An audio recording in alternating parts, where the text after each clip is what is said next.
Vamos a recuperar cosas que teníamos antes y lo podemos hacer mediante estos vídeos del canal de YouTube de la parroquia. Entre ellas la escuela de liturgia, donde teníamos una vez al mes, durante cerca de una hora, pues una formación sobre la liturgia. La primera, la de hoy. Recomendaciones a los lectores. O cómo hay que leer las lecturas en la misa, o en un bautismo, o en una celebración. Es bueno recordar cosas sencillas, porque en ocasiones las damos por ya sabidas, y a lo mejor pues no se saben, o porque recordándolas las podamos afianzar. En este caso, pensemos en los lectores de la palabra de Dios en las celebraciones litúrgicas. Es un servicio litúrgico de gran importancia, ¿no? No es una excusa para intervenir, ni tampoco es un derecho de nadie. Yo tengo derecho a leer.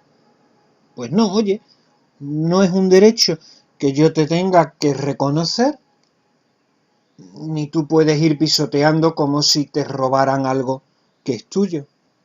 Leer es un servicio litúrgico, de quien, sabiendo la importancia de lo que lee, sabe proclamar en público la palabra de Dios sin arrogancia, sin protagonismo alguno. Porque no todos pueden ni deben leer. ¿Por qué? Porque no todos lo saben realizar adecuadamente, no todos saben leer en público en alta voz. Por la entonación, por la vocalización, por el sentido de las lecturas, hay muchos lectores que destrozan la palabra de Dios, que la matan. Algunas recomendaciones. El lector debe entender lo que proclama, porque si no lo entiende, no puede darle el sentido que tiene. El lector primero debe ser oyente de esa palabra. Por eso es necesario haberla leído antes, haberla captado, haberla rezado. Y luego será el portavoz, el altavoz de esa palabra de Dios para la Iglesia. Otra recomendación. Hace falta una clara conciencia de que en ese momento el lector se convierte en portavoz de la palabra de Dios, en su altavoz, para que todos escuchen a Dios que habla. Además, hay que tener cuidado, por eso hay que ensayar antes, hay que mirar la lectura antes, hay que tener especial cuidado con las palabras difíciles, Nabucodonosor, tesalonicenses, con nombres inusuales, o con el estilo de la misma lectura. Hay lecturas que son poéticas, hay otras que son narrativas, hay otras que tienen un tono de exhortación, y por eso es bueno repasar antes las lecturas. El lector, otra recomendación más, el lector comunica la palabra de Dios, no solo con las palabras pronunciadas correctamente, y además sin precipitarse, sin correr al leer, sino también con el convencimiento, el tono, el volumen, las inflexiones de voz, según sean las frases. No es hacer teatro, sino es comunicar adecuadamente. Porque es distinto leer para uno mismo que leer para los demás en altavoz, haciendo que los oyentes y el propio lector se enteren bien de la lectura. La preocupación del lector debe ser que todos se enteren y escuchen bien la palabra de Dios. Para ello, desde luego, si hay micrófono, deberá ajustarlo a la altura de su boca, ni más alto ni más bajo, la altura de su boca, y a 1/4 de distancia, para que ni retumbe ni prácticamente se escuche hasta la respiración, a 1/4 de la boca. Y tendrá que procurar leer despacio, alto y claro, con ritmo, ni demasiado lento que distrae, ni demasiado rápido que aturde, vocalizando, ya que el sonido llega más lento al oído del oyente. Antes de comenzar a leer, y por eso vuelvo a repetir, es bueno ensayar y mirar la lectura antes de la misa, antes de la liturgia. Antes de comenzar hay que estar seguro de que esa es la lectura correcta. El libro debe estar abierto. Y si no está abierto, cosa rara, pues habrá que abrirlo por la cinta del leccionario, pero la cinta tiene que estar lateralmente, no hacia abajo, en vertical, sino hacia un lado. Indica que esa es la cinta del día. Y hay que fijarse en el día de la semana en que se está, lunes, martes o miércoles de primera de Adviento, o en qué fiesta o solemnidad. Se ha dado el caso de que el que ha leído en la misa anterior no ha dejado la cinta en su lugar adecuado, y el que lee la siguiente misa no se da cuenta porque no se la ha preparado y lee la lectura del día siguiente porque va pasando la cinta aunque haya más misas en el mismo día. Al comenzar la lectura, no se lee nunca lo que está escrito con tinta roja. Cuarto domingo de Cuaresma, no se lee, está en rojo.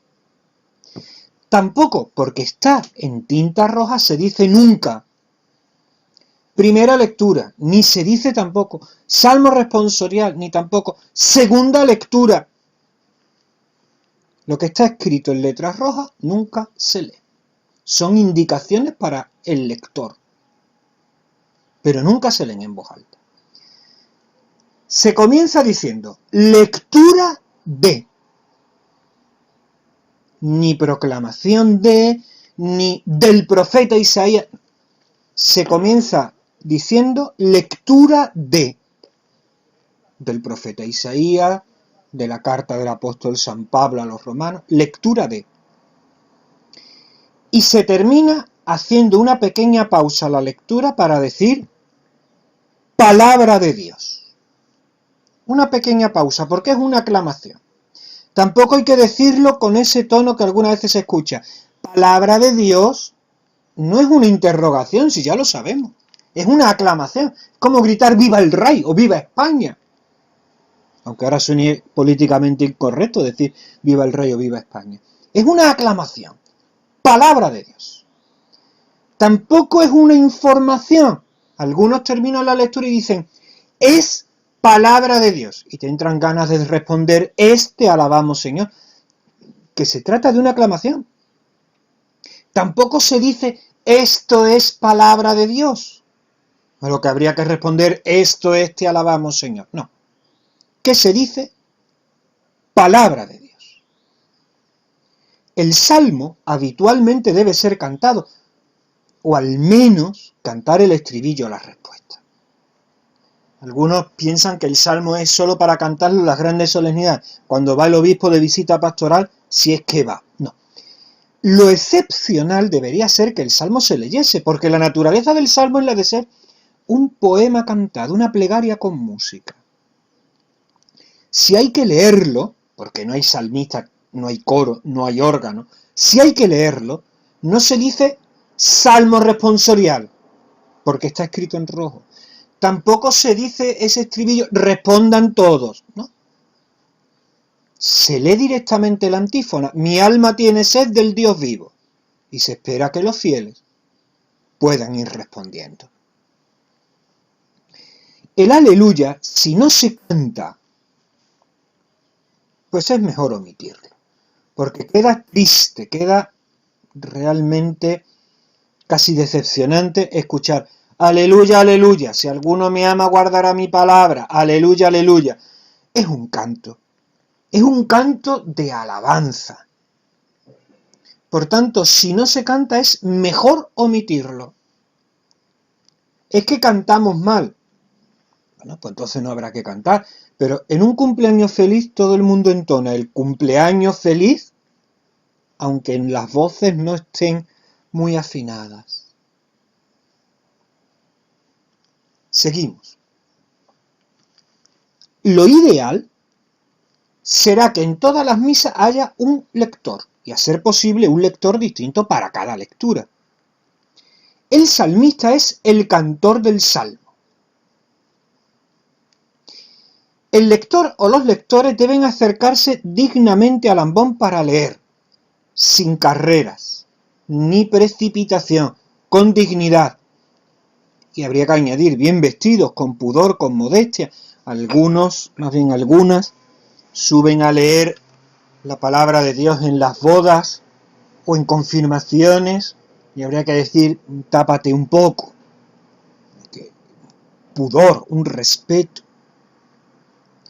Sube el lector, o si son varios lectores, mejor que vayan todos juntos, hacen inclinación profunda al altar, no hacen genuflexión al sagrario, aunque el Santísimo esté en el sagrario del altar mayor. No, se hace inclinación profunda al altar, todos los lectores a la vez, y suben a la vez hacia el ambón, para evitar las idas, subidas y bajadas entre lecturas que parecen un pase de modelos. Y al final, terminada la lectura, dejar la cinta del leccionario bien colocada, de manera lateral y no hacia abajo, evitando que desaparezcan entre las hojas del libro y evitar confusión al siguiente lector de la siguiente misa. Con esto tenemos una perspectiva, yo creo que amplia, para saber y tener una mejor percepción de cómo hay que hacer este gran ministerio, leer la palabra de Dios.